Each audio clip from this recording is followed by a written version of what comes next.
Assalamualaikum semuanya. Semoga kalian semua dalam keadaan sehat dan dilancarkan rezekinya. Amin ya robbal alamin. Alkisah, ada seorang petani yang memiliki ladang perkebunan. Ladang tersebut sering ia gunakan untuk menanam sayur-sayuran dan semacamnya. Namun karena tahun ini sedang musim kemarau, petani tersebut kebingungan mendapatkan air. Sebab pada tahun-tahun sebelumnya ia selalu mengandalkan hujan untuk mengairi perkebunannya. Sementara di sebelah tanah ladang miliknya ada sebuah sumur yang airnya melimpah. Maka ia pun berinisiatif untuk membeli sumur tersebut. "Wahai kawan, boleh aku membeli sumur milikmu?" tanya si petani. "Boleh saja, asalkan harganya cocok," jawab pemilik sumur. "Baiklah, berapa harga yang kau inginkan?" tanya si petani. "Harganya 100 dinar, jawabnya singkat. "Hah? 100 dinar? Masa mahal sekali?" balas si petani. "Kalau tidak mau ya sudah, aku juga tidak akan memaksa," ujar pemilik sumur. Namun karena sangat membutuhkan air untuk perkebunannya, ia pun terpaksa bersedia membeli. Akhirnya transaksi pun disepakati. Rupanya pemilik sumur adalah orang yang licik. Ia ingin mengambil keuntungan lebih dari itu. Pada keesokan harinya, saat si petani hendak mengambil air, tiba-tiba si pemilik sumur menegurnya. "Hei, aku hanya menjual sumur, tidak dengan airnya. Air itu masih milikku, jadi kalau kau mau mengambilnya, kau juga harus membayar." Si petani terkejut dan heran. "Apa-apaan ini? Aku sudah membeli sumur dengan harga tinggi. Seharusnya air itu juga milikku," protes si petani. Si pemilik sumur tak mau kalah. "Bukankah akad perjanjiannya adalah membeli sumur, bukan dengan airnya? Jadi air itu masih milikku." Karena tidak ada yang mau mengalah, pertengkaran pun terjadi. Hal ini mengundang perhatian warga yang kemudian datang mengerumuni keduanya. Sudah, lebih baik masalah kalian diselesaikan di pengadilan," saran salah satu warga. Maka pergilah keduanya mendatangi rumah Tuan Hakim. Setibanya di sana, Tuan Hakim pun juga bingung menyelesaikan permasalahan mereka. Akhirnya diundanglah Abu Nawas untuk dimintai bantuannya. Tidak berselang lama, datanglah Abu Nawas di rumah Tuan Hakim. "Jadi, apa masalah kalian?" tanya Abu Nawas. Si petani lalu mengadukan persoalannya. "Begini Tuan Abu, saya membeli sumur darinya, tapi setelah aku beli, aku tidak boleh mengambil airnya. Padahal aku sudah membelinya dengan harga tinggi." Abu Nawas lalu menatap ke arah si pemilik sumur dan bertanya, "Benar begitu? Apa alasanmu tidak memperbolehkan dia mengambil air?" Si pemilik sumur menjawab, "Waktu ia membeli, akad perjanjiannya hanya sumur, bukan beserta airnya. Jadi air itu masih milikku Tuan Abu." Mendengar penjelasan tersebut, Abu Nawas mengernyitkan dahi seolah tak percaya. Pemilik sumur itu benar-benar licik. Dia sengaja ingin menipu si petani, batin Abu Nawas. Akan tetapi Abu Nawas punya siasat cerdik untuk membuat kapok si pemilik sumur. Abu Nawas pun lalu berkata kepada si petani, "Baiklah, yang dikatakan pemilik sumur memang benar. Air itu masih tetap miliknya. Jadi kalau kamu mau mengambil air, kau harus membayarnya." Sontak si petani kaget mendengarnya. "Ini tidak adil Tuan Abu, percuma saja kemarin aku membeli sumurnya." Awalnya si pemilik sumur tertawa puas karena ia mengira telah memenangkan kasus ini. "Kau dengar sendiri kan, Tuan Abu adalah orang yang paling bijak.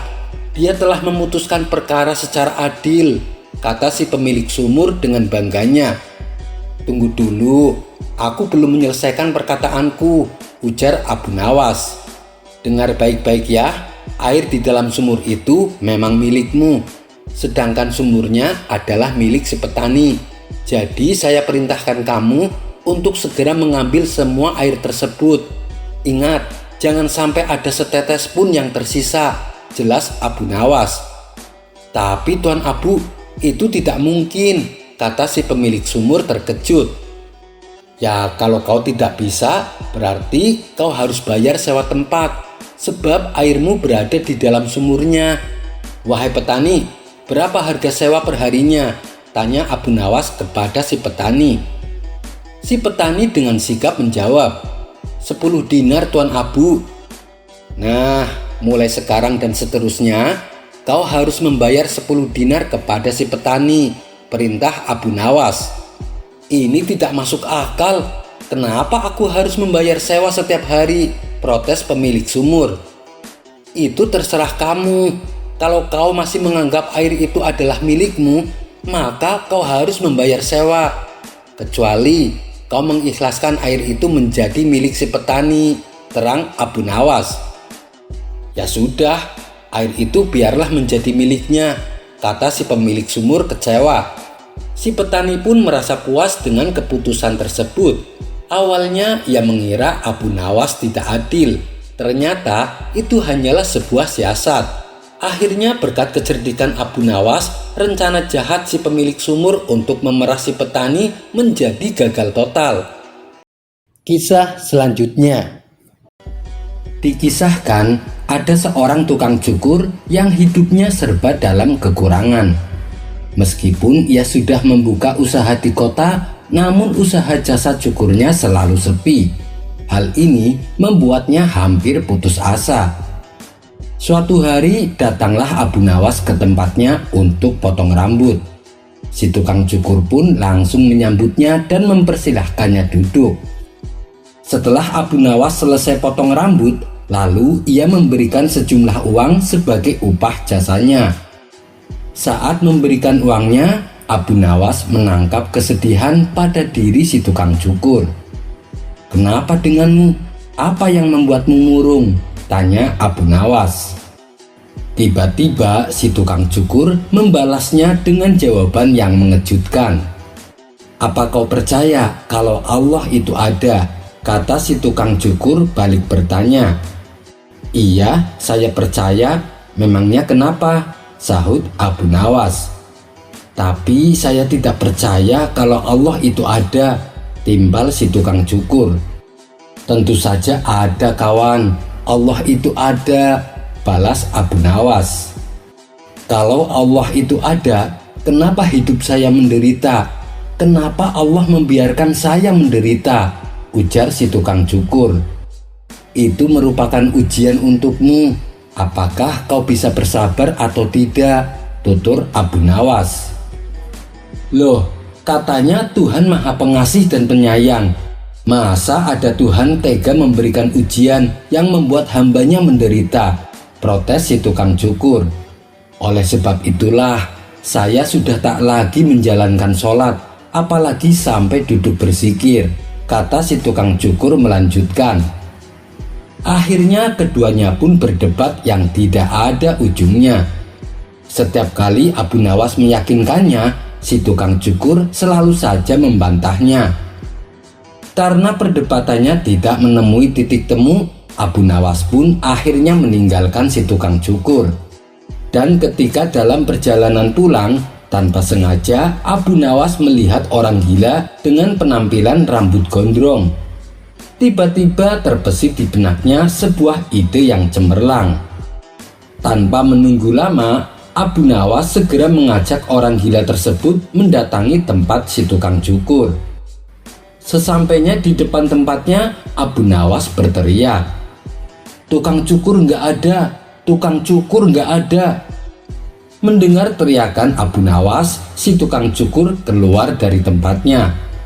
"Hei kawan, aku ada di sini. Kenapa kau berteriak seperti itu?" kata si tukang cukur. Akan tetapi Abu Nawas tak menghiraukannya. Ia kembali berteriak lebih kencang, "Tukang cukur nggak ada! Tukang cukur nggak ada!" "Hei kawan, aku ada di sini. Aku kan yang tadi mencukurmu. Masa kamu lupa?" timbal si tukang cukur. "Kalau tukang cukur itu ada, kenapa orang ini rambutnya gondrong dibiarkan? ujar Abu Nawas sambil menunjuk orang gila yang sedang bersamanya. Ya, dia tidak datang kepadaku. Bagaimana saya mau mencukur? Kata si tukang cukur. Nah, begitu pula kalau kamu tidak mau datang kepada Allah, bagaimana Allah akan menolongmu? Balas Abu Nawas. Kali ini si tukang cukur hanya terdiam, dan Abu Nawas pun segera berlalu dari hadapannya. Sementara si tukang cukur lantas duduk termenung dan menyadari atas kesalahannya. Penderitaan hidup yang dialami bukanlah karena tidak ada Tuhan, melainkan karena ia enggan mendekatkan diri dan enggan meminta pertolongan Allah. Kisah selanjutnya dikisahkan di zaman Bani Israel, kaum Nabi Musa alaihi salam pernah ditimpa musim kemarau berkepanjangan. Mereka pun akhirnya berkumpul dan mendatangi Nabi mereka, yaitu Nabi Musa alaihi salam. Di hadapan Nabi Musa, mereka mengadukan masalahnya. Wahai Nabiullah, berdoalah kepada Tuhanmu agar dia menurunkan hujan kepada kami. Maka berangkatlah Nabi Musa bersama 70.000 kaumnya menuju sebuah padang yang luas. Kemudian mulailah mereka berdoa dengan keadaan yang lusuh, penuh debu, haus dan lapar. Nabi Musa berdoa, "Ya Tuhanku, turunkan hujan kepada kami, tebarkanlah rahmat-Mu kepada kami, kasihanilah kami demi anak-anak yang masih menyusui, hewan ternak yang merumput, dan para orang-orang tua yang ruku kepadamu." Setelah Nabi Musa memanjatkan doa, langit tetap saja terang benderang, sang matahari pun bersinar terik menyengat. Lantas Nabi Musa berdoa untuk yang kedua kalinya. Tidak berapa lama turunlah wahyu Allah. "Wahai Musa, bagaimana aku akan menurunkan hujan kepada kalian, sedangkan di antara kalian ada seorang hamba yang bermaksiat selama 40 tahun yang lalu? Umumkanlah di hadapan manusia, agar dia berdiri di hadapan kalian semua. Karena dialah aku tidak menurunkan hujan untuk kalian." Nabi Musa pun menjalankan perintah tersebut. Beliau berdiri dan berseru di tengah-tengah kaumnya, "Wahai hamba yang bermaksiat kepada Allah sejak 40 tahun, keluarlah ke hadapan kami, karena engkaulah hujan tak kunjung turun." Mendengar perkataan Nabi Musa, kaumnya ini hanya saling pandang satu sama lain. Sementara ada seorang lelaki melirik ke kanan dan ke kiri, menantikan siapa yang akan maju ke depan. Tapi tak ada seorang pun yang melakukannya. Disitulah si lelaki baru tersadar bahwa dirinya lah orang yang dimaksud. Mengetahui kenyataan ini, si lelaki mengalami dilema. Dalam hati ia berkata, "Kalau aku keluar ke hadapan orang-orang, maka akan terbuka rahasiaku. Tapi kalau aku tidak berterus terang, maka hujan pun tak akan turun." Di saat hatinya tengah gelisah, tak terasa air matanya menetes. Ia sangat menyesali perbuatan maksiatnya. Kemudian ia berkata lirih, "Ya Allah, aku telah bermaksiat kepadamu selama 40 tahun. Selama itu pula engkau menutupi aibku. Sungguh sekarang aku bertaubat kepadamu, maka terimalah taubatku." Tak lama setelah pengakuan taubatnya, awan-awan tebal pun muncul di langit. Semakin lama semakin tebal menghitam, dan akhirnya turunlah hujan dengan derasnya. Peristiwa turunnya hujan ini justru membuat Nabi Musa heran. "Ya Allah, Engkau telah turunkan hujan kepada kami, padahal belum ada seorang pun yang maju ke depan dan berdiri di hadapan kami," kata Nabi Musa. Kemudian Allah berfirman, "Wahai Musa, dia telah bertaubat dan aku telah menerima taubatnya. Karena orang itulah aku menahan hujan kepada kalian, dan karena dia pulalah aku menurunkan hujan." Akibat rasa penasaran, Nabi Musa meminta kepada Allah untuk menunjukkan siapa orangnya. Allah pun kembali berfirman, "Wahai Musa, Aku telah menutupi aibnya, padahal ia bermaksiat kepadaku. Apakah sekarang aku membuka aibnya, sedangkan ia telah bertobat dan kembali kepadaku?" Nabi Musa lalu berkata, "Ya Allah, sesungguhnya Engkau Maha Pengasih. Kalau bukan karena Engkau yang menutupi aib-aib kami, tentulah kami akan sangat malu di hadapan para hamba-Mu. Engkau mengetahui dosa-dosa kami." Demikianlah cara Allah menutupi aib hambanya, manakala hamba tersebut mau bertobat dan berjanji tidak akan mengulanginya. Wallahu a'lam bishawab. Kisah selanjutnya diceritakan ada seorang lelaki ahli ibadah yang sudah beribadah selama 60 tahun lamanya. Suatu ketika si ahli ibadah tergoda melihat kecantikan seorang wanita, dan ternyata wanita cantik ini juga menyambut hangat dirinya. Karena tak kuasa menahan nafsu syahwatnya, mereka berdua lalu melakukan perzinahan selama 6 hari berturut-turut. Setelah kejadian tersebut, si ahli ibadah merasa menyesal dan bertobat kepada Allah. Ia pun meninggalkan si wanita dan singgah di sebuah masjid. Si ahli ibadah lalu tinggal di masjid itu selama 3 hari tanpa bekal makanan. Suatu hari datanglah seseorang dan memberinya sepotong roti.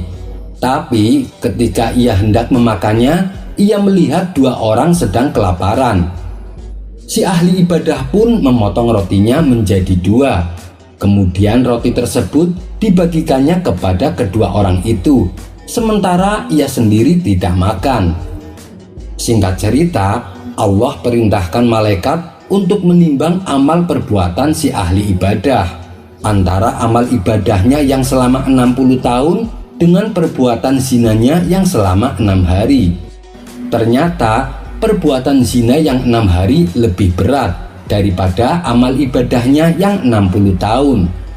Lalu Allah kembali perintahkan malaikat menimbang zinanya yang 6 hari dengan sedekah roti yang dilakukannya. Ternyata timbangannya lebih berat sedekah rotinya. Kisah ini diriwayatkan oleh Nadir bin Sumail dari perkataan Ibnu Mas'ud. Ibnu Abu Nuaim juga meriwayatkan kisah yang sama dari Abu Musa al-Asy'ari dengan sanad yang sahih. Wallahu a'lam bishawab. Kisah selanjutnya dikisahkan Abu Jahil mencoba usaha baru. Ia kini menjadi tukang cukur di kota Baghdad. Karena hasilnya memuaskan, banyak para warga yang berdatangan untuk minta dicukur rambut olehnya. Hingga pada suatu hari, Abu Nawas pergi ke tempat Abu Jahil untuk memotong rambut. Setibanya di sana, ia segera dipersilahkan duduk di kursi yang sudah disediakan. Tatkala sedang dipotong rambutnya, ada anak kecil yang melompat-lompat di luar jendela.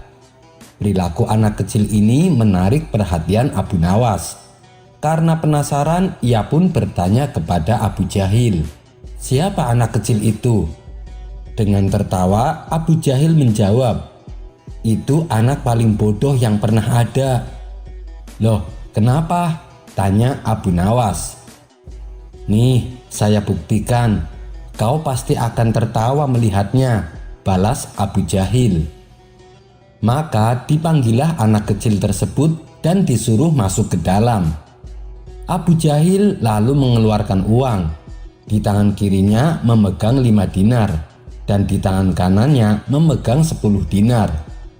Kemudian si anak disuruh memilih uang mana yang akan dia ambil.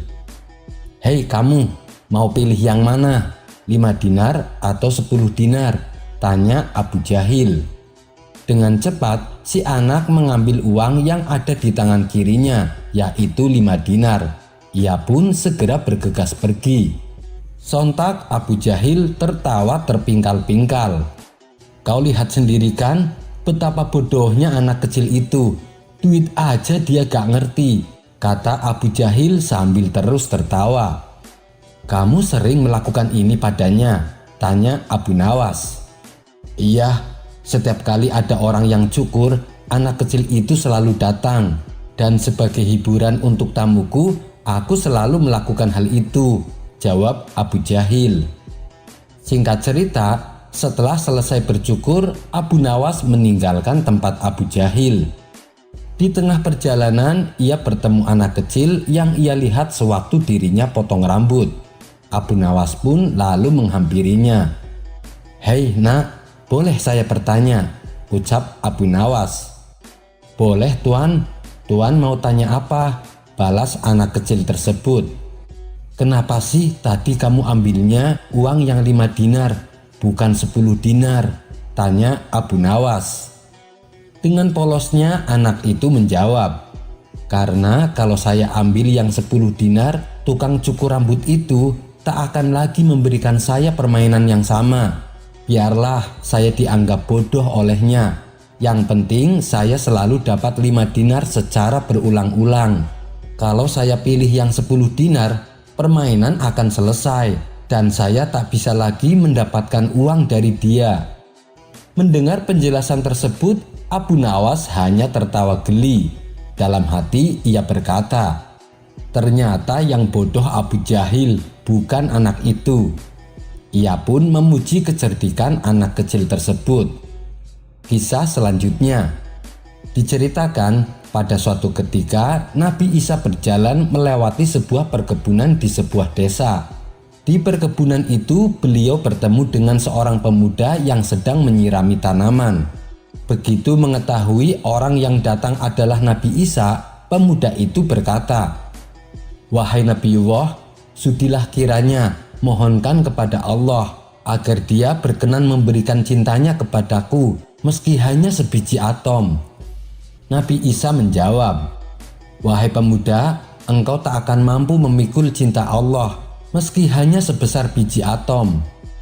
Mendengar itu, si pemuda berkata, "Kalau saya memang tak mampu memikul cinta Allah sebiji atom, maka mohonkanlah agar Allah memberiku setengah biji atom dari cintanya." Nabi Isa membalas, "Engkau juga tak akan mampu." Namun pemuda itu bersikeras dengan keinginannya tersebut. Ia terus mendesak Nabi Isa agar mengabulkan permintaannya. Akhirnya Nabi Isa pun menyanggupinya. Ia segera berdoa kepada Allah seraya mengangkat kedua tangannya. "Ya Allah, berikanlah setengah biji atom dari cintamu kepada hambamu ini." Selepas berdoa, kemudian beliau pergi meninggalkan si pemuda. Singkat cerita, beberapa bulan kemudian Nabi Isa kembali ke desa di mana pemuda itu menetap. Beliau mendatangi kebun teh untuk melihat keadaan pemuda yang dulu meminta didoakan. Namun setibanya di sana Nabi Isa tak menjumpainya. Lalu beliau menanyakan kepada masyarakat tentang keberadaan pemuda tersebut. "Di mana pemuda yang dulu bekerja menyirami kebun ini?" tanya Nabi Isa. Orang-orang desa menjawab, "Dia sekarang bertingkah seperti orang gila, jadi kami mengusirnya dari desa ini." Nabi Isa kembali bertanya, "Di mana dia sekarang?" "Dia berada di antara 2 bukit itu," jawab mereka sambil menunjuk ke arah bukit yang dimaksud. Maka Nabi Isa pun segera menuju ke bukit yang ditunjuk oleh penduduk desa. Sesampainya di sana, beliau melihat pemuda itu sedang menunaikan sholat. Ia berdiri di atas sebuah batu besar. Setelah selesai menunaikan sholat, Nabi Isa memberi salam kepadanya, "Assalamualaikum."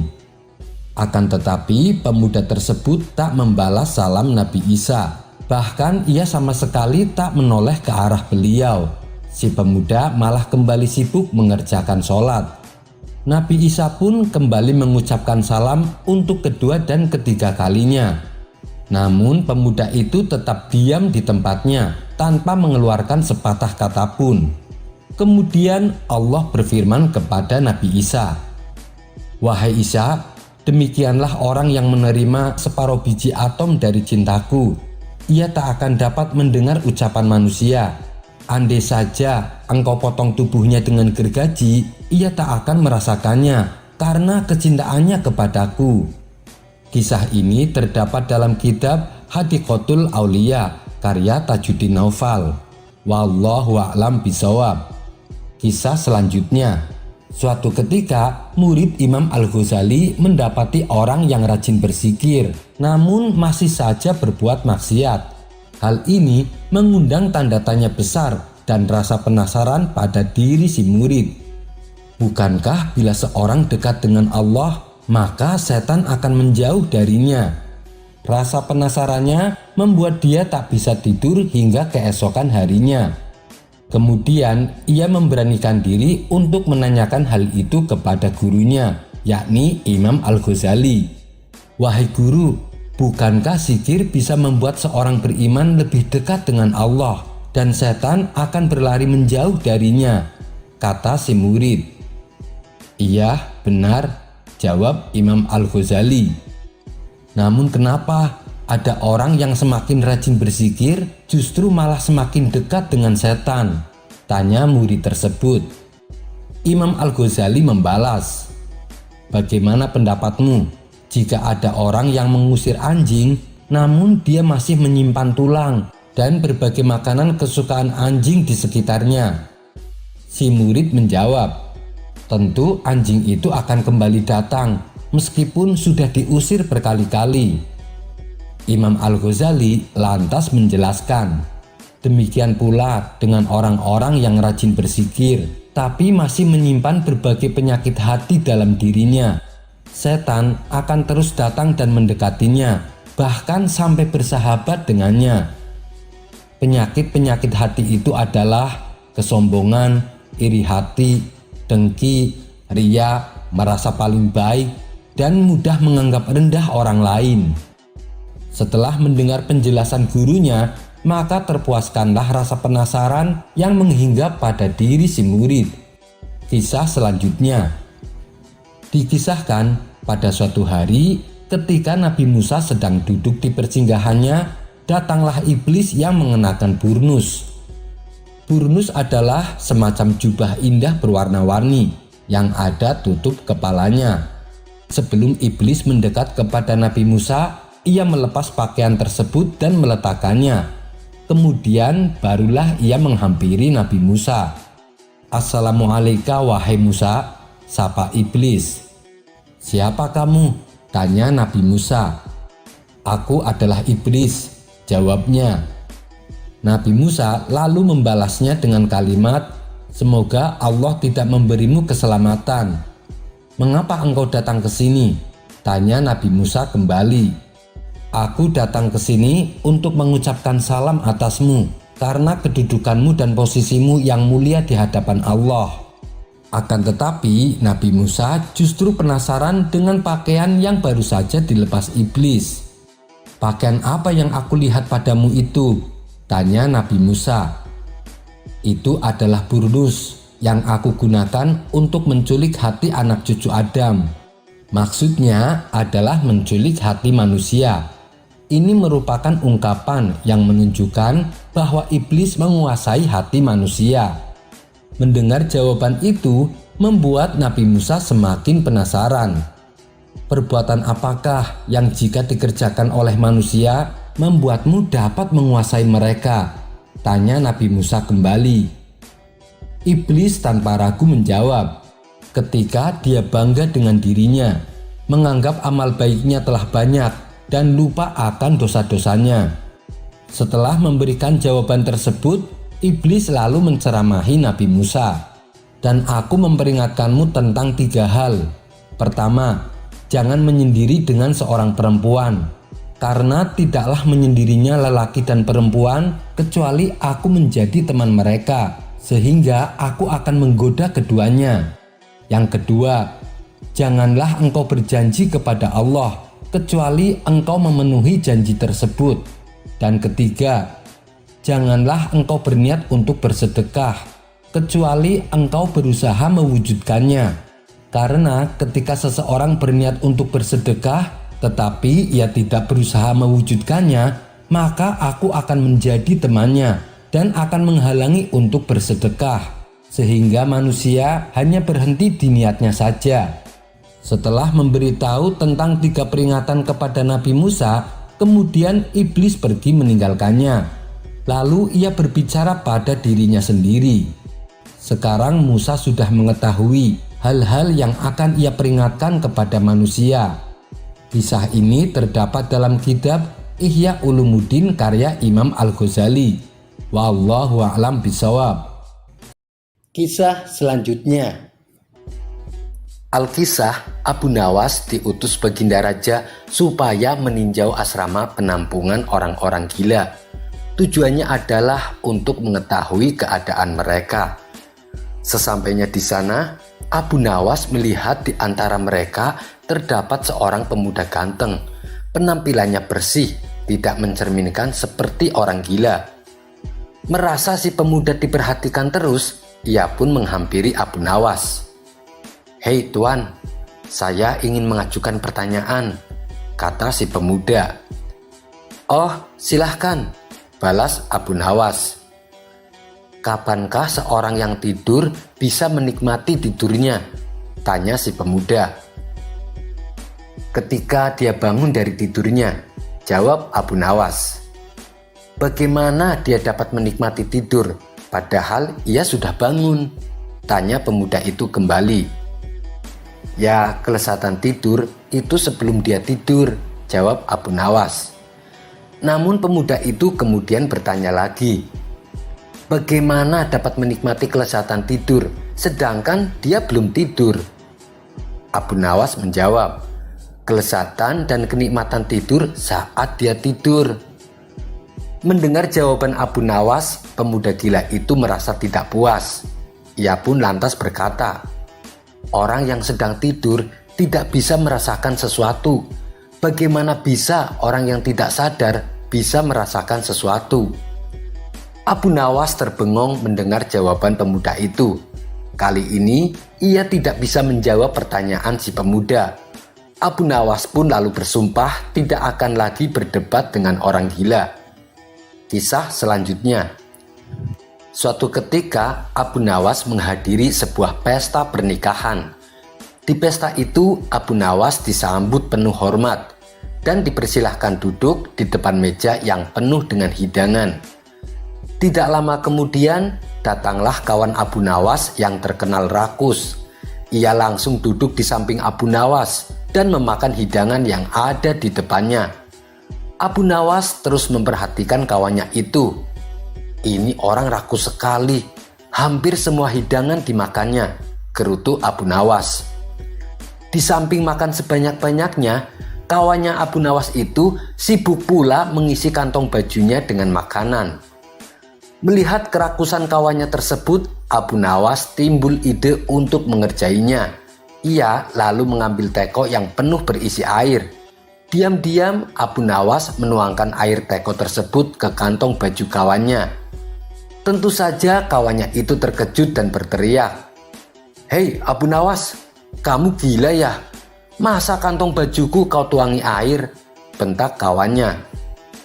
Maaf kawan, aku tidak bermaksud jahat," tutur Abu Nawas.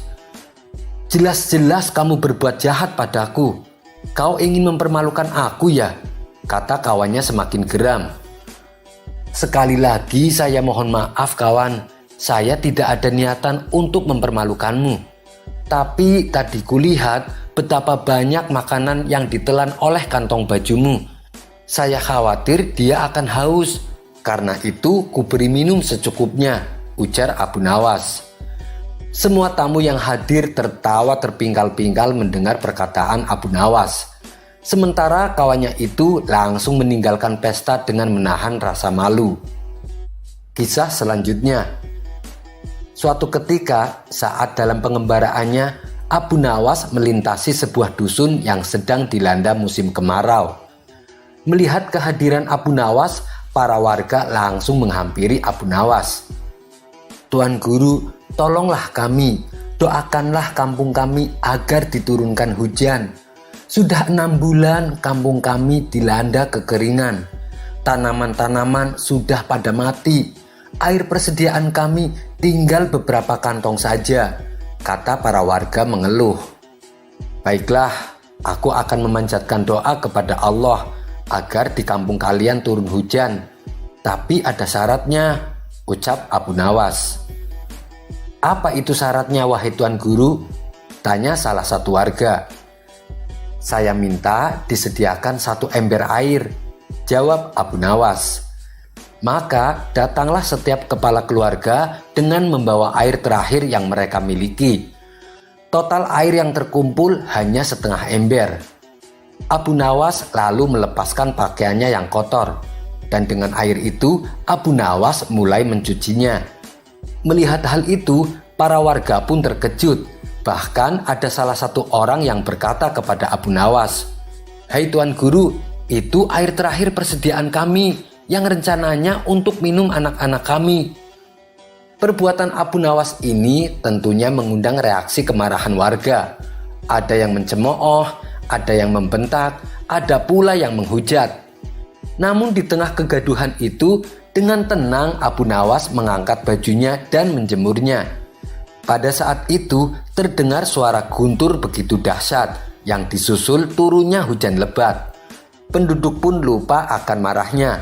Mereka berteriak kegirangan, "Bajuku hanya 1 ini dan sama sekali tidak pernah dicuci. Bila aku menjemurnya, pasti hujan turun deras. Karena mungkin langit tidak tahan dengan baunya," celetuk Abu Nawas. Sontak para warga pun tertawa terpingkal-pingkal mendengarnya. Kisah selanjutnya. Dahulu di zaman Rasulullah, di suatu desa yang jauh dari kota Madinah, ada seorang pemuda gembala menjumpai serigala yang bisa bicara layaknya manusia. Kisah ini berawal saat si gembala sedang mengembalakan ratusan domba di sebuah padang rumput yang luas. Domba-domba tersebut bukanlah miliknya, melainkan kepunyaan sang majikan yang diamanatkan kepadanya. Karena cuacanya yang cukup panas, si gembala berniat duduk istirahat sambil mengamati domba ternak gembalaannya. Tanpa ia sadari, ternyata ada seekor serigala yang sedari tadi mengintai domba-domba tersebut. Ketika salah satu domba terpisah dari rombongan, sang serigala langsung menerkamnya. Ia pun berlari membawa kabur domba buruannya. Namun karena domba yang diterkamnya besar dan gemuk, membuat sang serigala agak kerepotan. Hingga akhirnya aksinya ini ketahuan oleh si pemuda gembala. Si pemuda gembala segera mengejar serigala tadi dan menakut-nakutinya dengan ayunan tongkat. Si gembala juga menarik paksa domba yang ada dalam terkaman sang serigala. Di saat itulah tiba-tiba keajaiban terjadi. Sang serigala berkata kepada si gembala layaknya manusia, "Mengapa engkau begitu zalim? Allah telah menetapkan domba itu sebagai rizkiku untuk hari ini. Tapi mengapa engkau merebutnya dariku?" Betapa terkejutnya si gembala ketika mendengar serigala itu bertutur kata kepadanya. "Kamu bisa bicara?" tanya si gembala merasa takjub. "Mengapa engkau melihatku terheran-heran? Harusnya engkau tahu ada yang lebih mengherankan daripada seekor serigala yang bisa berbicara," ujar sang serigala. "Apa itu?" tanya si gembala penasaran. "Di Madinah ada seorang nabi dan rasul yang Allah utus untuk sekalian alam. Namun banyak orang yang justru membangkang dan enggan beriman kepadanya. Nama nabi itu adalah Muhammad sallallahu alaihi wasallam," tutur sang serigala. Keesokan harinya gembala itu bertekad pergi ke Madinah untuk menjumpai langsung sosok Muhammad yang diceritakan serigala tadi. Perjalanan yang panjang dan memakan waktu lama tak menyurutkan niatnya untuk berjumpa dengan Muhammad. Meskipun panasnya sinar matahari sangat menyengat, ia tetap semangat menempuh perjalanan. Akhirnya sampailah dia di Madinah. Sesudah bertanya pada sejumlah warga setempat, gembala ini tiba di depan Masjid Nabawi. Singkat cerita, si pemuda gembala berkesempatan bertemu Rasulullah. Kepada beliau, dia pun menuturkan kisahnya hingga sampai di Madinah. Rasulullah membenarkan kisah gembala tersebut. Artinya, beliau tidak heran ada seekor binatang yang terang-terangan menunjukkan rasa imannya kepada Allah dan Rasul-Nya. Lebih lanjut, hal itu ternyata termasuk tanda kian dekatnya hari akhir. Kemudian Rasulullah bersabda kepada si pemuda gembala, "Yang demikian itu adalah salah satu tanda kiamat." Kisah ini termaktub dalam hadis riwayat dari Abu Hurairah dan Abu Sa'id Al-Khudri serta Imam Ahmad. Pakar tafsir yang bernama Ibnu Katsir menilai kalau hadis ini sanadnya sahih. Wallahu a'lam bishawab.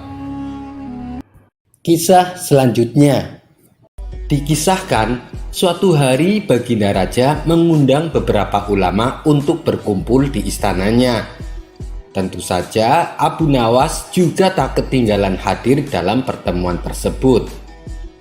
Tujuan Baginda Raja mengundang mereka untuk membahas tentang berbagai masalah hukum-hukum agama. Dengan begitu, beliau tetap bisa menimba ilmu tanpa harus meninggalkan istananya. Ulama fikih menyampaikan keilmuannya seputar halal haram dalam hukum agama. Ulama tauhid menyampaikan keilmuannya seputar keesaan Allah beserta kekuasaannya yang meliputi alam semesta. Begitu juga dengan ulama selanjutnya. Setelah masing-masing ulama menyampaikan ilmu sesuai dengan bidangnya, kini tibalah giliran Abu Nawas. Karena bingung harus menyampaikan apa, Abu Nawas pun berkata, "Ampun Paduka yang mulia, apa yang ingin Paduka dengar dari saya? Saya rasa para ulama ini sudah menyampaikan semuanya," ujar Abu Nawas. "Kalau menurutmu demikian, baiklah, berarti sekarang waktunya tanya jawab," balas Baginda Raja. "Abu Nawas, apa yang kau ketahui mengenai rizki?" tanya Baginda Raja kepada Abu Nawas.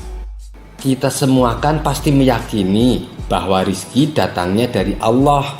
Sebagaimana dalam firman-Nya, tidak ada suatu binatang melata pun di bumi, melainkan Allah lah yang memberi rizkinya.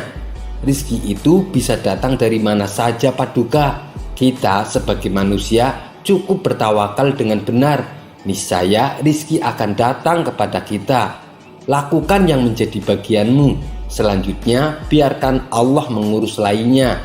Ini berdasarkan hadis Nabi yang berbunyi, "Andai kalian bertawakal kepada Allah sebenar-benar tawakal, niscaya Allah akan berikan rizki kepada kalian. Sebagaimana Dia memberikan rizki kepada burung yang pergi dalam keadaan lapar, lalu pulang dalam keadaan kenyang," kata Abu Nawas menjelaskan. Ternyata pandangan Abu Nawas mengenai rizki tidak sependapat dengan para ulama yang hadir. "Wahai Abu Nawas, seandainya seekor burung tidak keluar dari sangkarnya, bagaimana mungkin ia akan mendapatkan rizki?" tanya salah satu dari mereka. "Untuk mendapatkan rizki dibutuhkan usaha dan kerja keras Abu Nawas. Rizki itu tidak datang sendiri, melainkan harus dicari dan didapatkan melalui sebuah usaha, timpal yang lain." Tapi Abu Nawas bersikukuh dengan pendapatnya, sehingga terjadilah sedikit perdebatan di antara mereka. Tak ingin debat berkepanjangan, Abu Nawas selalu berkata, "Begini saja, besok kita berkumpul lagi di sini dan buktikan pendapat kalian di hadapan Paduka Raja," usul Abu Nawas. Para ulama ini pun sepakat dengan tawaran Abu Nawas tersebut. Abu Nawas dan para ulama kemudian pamit kepada Baginda Raja meninggalkan istana. Setelah berpamitan kepada Baginda Raja, Abu Nawas pun segera pulang ke rumahnya sebab ia harus mengajar murid-muridnya. Sementara para ulama ini sibuk mencari cara untuk membuktikan pendapat mereka. Hingga pada akhirnya saat mereka berjalan pulang menyusuri sebuah desa, mereka melihat penduduk setempat sedang panen buah kurma. Kemudian terbesitlah niatan para ulama untuk membantu warga. Setelah selesai dengan pekerjaannya, para ulama ini mendapat imbalan beberapa ikat buah kurma dari warga setempat. Mereka senang bukan main. Para ulama ini senang bukan karena mendapatkan kurma, tetapi karena memiliki alasan untuk menyampaikan kepada Abu Nawas dan Baginda Raja bahwa pendapat mereka soal rizki adalah benar. "Kita mendapatkan buah kurma karena kita berusaha dan bekerja, sedangkan Abu Nawas hanya diam di rumah. Mana mungkin dia mendapatkan kurma? ini menunjukkan bahwa rizki bisa didapatkan bila mencarinya dan bekerja. Jadi pendapat kita sudah benar. Besok kita bawa kurma ini sebagai buktinya. Kita tunjukkan kepada Abu Nawas dan Baginda Raja, kata salah satu ulama kepada kawannya. Maka pada keesokan harinya, para ulama ini datang ke istana. Sesampainya di sana, ternyata sudah ada Abu Nawas duduk di hadapan Baginda Raja. Melihat para ulama sudah datang, Baginda Raja segera menyambutnya. "Kemarilah, silahkan duduk tuan-tuan," sambut Baginda Raja. Mereka pun lalu duduk bersebelahan dengan Abu Nawas. Salah satu dari mereka kemudian berkata, "Ampun Paduka yang mulia, sesuai dengan janji kami membawakan bukti atas pendapat kami. Kami rasa pendapat Abu Nawas kurang tepat Paduka, justru pendapat kamilah yang lebih tepat." Mendengar hal itu, Baginda Raja pun bertanya, "Bukti apa yang kalian bawa?"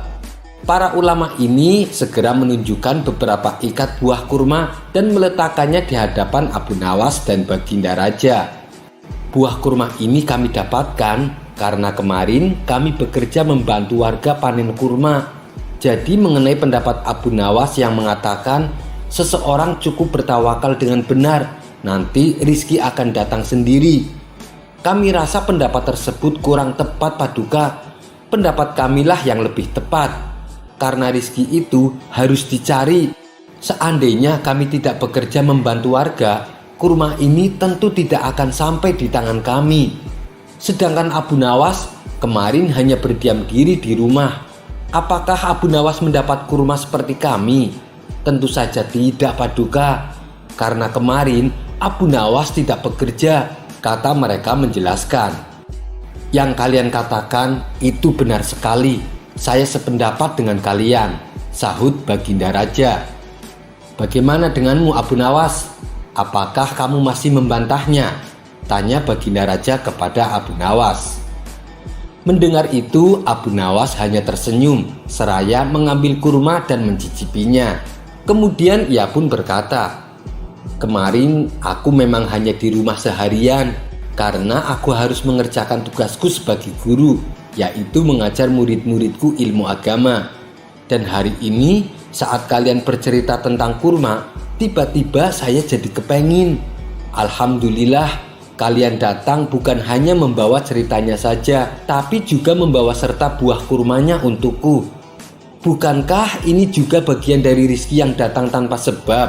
Seperti yang saya ucapkan dulu Paduka, cukup dengan tawakal yang benar kepada Allah, niscaya Allah akan berikan rizki. Lakukan yang menjadi tugasmu. Selanjutnya biarkan Allah yang mengurus lainnya. Dan saya melakukan tugasku sebagai guru. Lalu Allah mengirim kalian membawakan kurma untukku," ucap Abu Nawas tak mau kalah. Mendengar penjelasan Abu Nawas, mereka pun langsung tertawa satu sama lain. "Kamu memang cerdik Abu Nawas," puji Baginda Raja. Sementara para ulama ini meskipun berbeda pendapat, mereka tak saling menyalahkan dan membenarkan pendapatnya sendiri. Begitulah indahnya Islam, apabila saling menghormati perbedaan pendapat. Kisah selanjutnya. Mendengar nama Raja Harun al-Rasyid, tentunya tak lepas dengan cerita Abu Nawas. Sebab raja yang alim ini seringkali berusaha memperdayai Abu Nawas. Namun usahanya selalu gagal akibat kecerdikan daripada Abu Nawas. Kisah-kisah inilah yang seringkali mengundang gelak tawa. Tapi siapa yang sangka, ternyata Raja Harun al-Rasyid mempunyai seorang putra. Putranya adalah seorang pemuda yang alim. Dia memilih meninggalkan istana dan hidup menjadi rakyat jelata. Oleh sebab itulah namanya tak pernah disebut di setiap kisah-kisahnya Abu Nawas. Di dalam kitab Ghuraba min al-Mu'minin, karya ulama besar bernama Imam al-Ajuri, diceritakan suatu saat Abdullah bin Faraj sedang membutuhkan seorang kuli untuk bekerja di rumahnya. Abdullah pun bergegas menuju ke pasar mencari kuli yang bersedia membantunya. Setelah berkeliling di pasar, Matanya tertuju pada seorang remaja berkulit kuning langsat yang tangannya membawa bungkusan besar. Bajunya berupa jubah yang terbuat dari kain berbahan bulu domba kasar. Pemuda itu tampak duduk sendirian di belakang pasar. Abdullah lalu menghampiri pemuda tersebut dan bertanya, "Maukah kamu bekerja untukku?" Pemuda itu menjawab, "Iya, saya mau." "Berapa upah yang kamu inginkan?" tanya Abdullah. 7 danik, jawab si pemuda itu kembali. "Baiklah, saya setuju," balas Abdullah. Pemuda itu lalu berkata, "Tapi ada syaratnya, Tuan." Abdullah bin Faraj bertanya, "Apa syaratnya?" "Syaratnya adalah jika datang waktu duhur dan asar, izinkan saya berhenti sebentar untuk menunaikan sholat," jelas si pemuda. Keduanya pun sepakat. Kemudian pemuda itu diajak ke rumah Abdullah bin Faraj. Setibanya di rumah Abdullah, pemuda itu diperintahkan untuk memindahkan barang-barang dari satu tempat ke tempat yang lain. Ia bekerja penuh dengan semangat tanpa ada sepatah kata pun yang terucap. Saat tiba waktu duhur, pemuda itu langsung menghentikan pekerjaannya. "Wahai Tuan, waktu duhur sudah tiba. Saya akan berhenti sebentar untuk menunaikan sholat," ucap si pemuda kepada Abdullah bin Faraj. "Silahkan saja," balas Abdullah. Setelah selesai sholat duhur, pemuda itu kembali meneruskan pekerjaannya. Seperti biasa, ia bekerja dengan semangat tanpa ada kata yang terucap. Setelah tiba waktu asar, si pemuda kembali meminta izin untuk sholat asar. Ia pun bergegas menunaikan sholat asar dan kembali bekerja hingga menjelang maghrib. Kemudian Abdullah bin Faraj memberikan upah sesuai kesepakatan. Setelah mendapatkan upah, pemuda itu pun langsung pamit pulang. Beberapa hari kemudian, Abdullah bin Faraj membutuhkan tenaga kuli lagi. Sang istri menyarankan untuk memakai jasa tenaga pemuda tempo hari, sebab kerjanya bagus dan giat serta tak banyak bicara. Pagi harinya Abdullah bin Faraj menuju ke pasar. Setibanya di pasar, Abdullah tidak menemukan pemuda yang dicarinya. Lantas ia bertanya kepada orang-orang yang ada di pasar. Salah satu dari mereka menjawab, "Pemuda yang engkau cari hanya ke pasar setiap hari Sabtu saja, dan ia senantiasa duduk sendirian di belakang pasar." Abdullah lalu pulang dan kembali ke pasar pada hari Sabtunya. Ternyata benar, Abdullah mendapati si pemuda sedang duduk sendirian di belakang pasar. "Kamu mau bekerja untukku lagi?" tanya Abdullah. "Anda sudah tahu berapa upahku dan apa syarat-syaratnya kan?" kata si pemuda. "Iya, saya sudah tahu," balas Abdullah. Abdullah pun lalu kembali mengajak si pemuda ke rumahnya. Si pemuda bekerja dengan baik sebagaimana waktu yang lalu. Ia juga menunaikan sholat duhur dan asar tepat pada waktunya. Setelah pekerjaan selesai, Abdullah memberikan upah dan menambahinya. Namun pemuda itu menolak. Ia hanya mau menerima upah sesuai dengan perjanjian. Berulang kali Abdullah membujuk si pemuda agar mau menerima tambahan upahnya. Akan tetapi pemuda tersebut justru menjadi marah. Ia pun langsung meninggalkan Abdullah tanpa mengambil sepeser pun upahnya. Abdullah merasa bersalah. Ia pun segera mengejar si pemuda dan meminta maaf, lalu memberikan upahnya sesuai dengan kesepakatan tanpa ada tambahan. Beberapa minggu kemudian, Abdullah kembali pergi ke pasar pada hari Sabtu. Ia mencari pemuda tersebut untuk menawari pekerjaan di rumahnya. Namun pemuda yang dicarinya tidak ia jumpai. "Bukankah ini hari Sabtu? Kenapa pemuda itu tidak ada di pasar?" ucap Abdullah dalam hati. Ia pun lalu bertanya kepada orang-orang di pasar, tapi sebagian dari mereka tidak ada yang tahu. Lalu ada seseorang yang memberitahu kepada Abdullah bin Faraj kalau pemuda yang ia cari sedang sakit. Abdullah bin Faraj lantas bertanya kepada orang tersebut, "Apakah Anda tahu kenapa pemuda itu bekerja hanya pada hari Sabtu?" Orang tersebut menjawab, "Setiap hari ia gunakan waktunya untuk mempelajari ilmu agama, kecuali hari Sabtu. Hari Sabtu pemuda itu menggunakan waktunya untuk bekerja, dan ia hanya mau menerima upah 7 danik untuk biaya hidupnya selama 7 hari."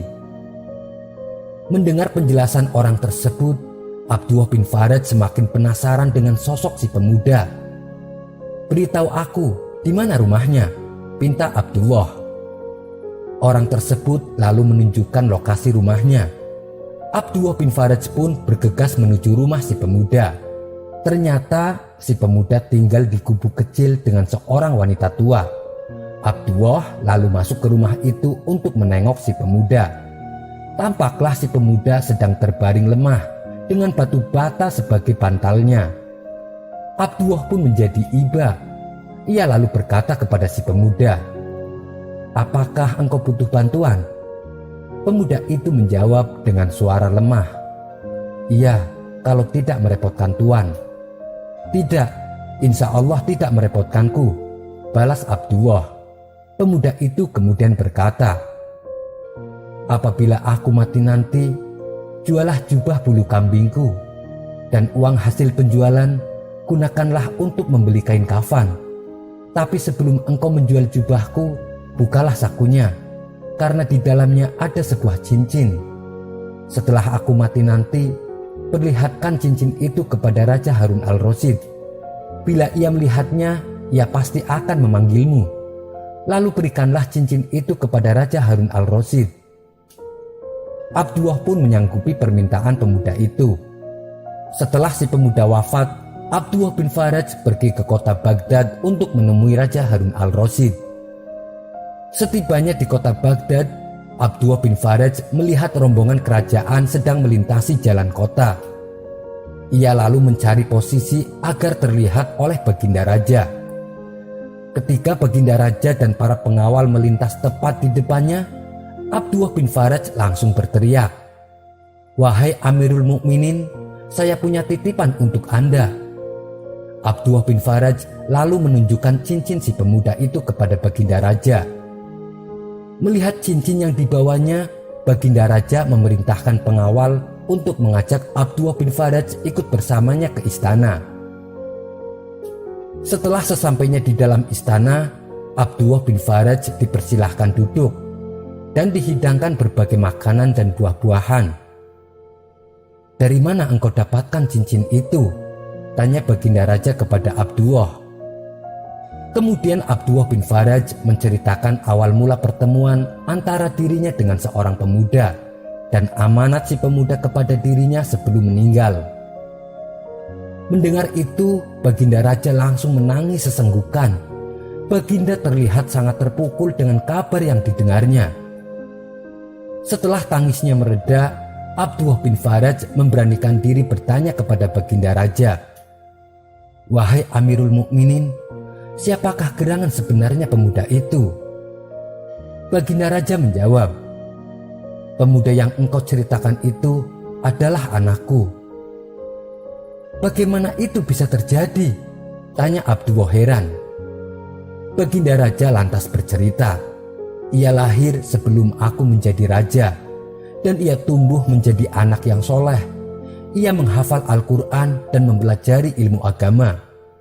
Namun ketika aku diangkat menjadi khalifah, ia justru menjauhiku. Ia tak mau sedikit pun menikmati harta yang aku miliki. Cincin yang engkau bawa adalah cincin yang mahal. Dulu aku memberikan cincin ini kepadanya lewat ibunya, berharap suatu saat dapat ia manfaatkan. Ia adalah anak yang sangat berbakti kepada ibunya. Tapi semenjak ibunya wafat, aku tak pernah lagi mendengar kabarnya, kecuali kabar yang engkau sampaikan padaku kali ini." Tangis Baginda pun kembali pecah. Air matanya terus menetes membasahi pipinya. "Baiklah, malam ini juga antarkan aku ke makam anakku," pinta Baginda penuh kesedihan. Abdullah bin Faraj kemudian mengantarkan Baginda Raja ke makam anaknya. Manakala sampai di tempat makam anaknya, Baginda Raja langsung bersimpuh di depan makamnya dan menangis terisak sampai pagi. Ketika fajar tiba, Baginda Raja dan Abdullah bin Faraj pergi meninggalkan pemakaman. Di tengah perjalanan, Baginda Raja meminta kepada Abdullah bin Faraj, "Berjanjilah kepadaku untuk senantiasa menemaniku berziarah ke makam anakku." Abdullah bin Faraj menyanggupi permintaan Baginda Raja. Abdullah bin Faraj tak menyangka pemuda itu ternyata anak seorang raja yang sangat terkenal. Baginda Raja juga menawari harta yang banyak untuk Abdullah bin Faraj, namun ia menolaknya. Sekian dulu perjumpaan kita kali ini. Sampai bertemu lagi di kisah selanjutnya. Terima kasih yang sudah subscribe dan setia menonton channel ini. Wassalamualaikum warahmatullahi wabarakatuh.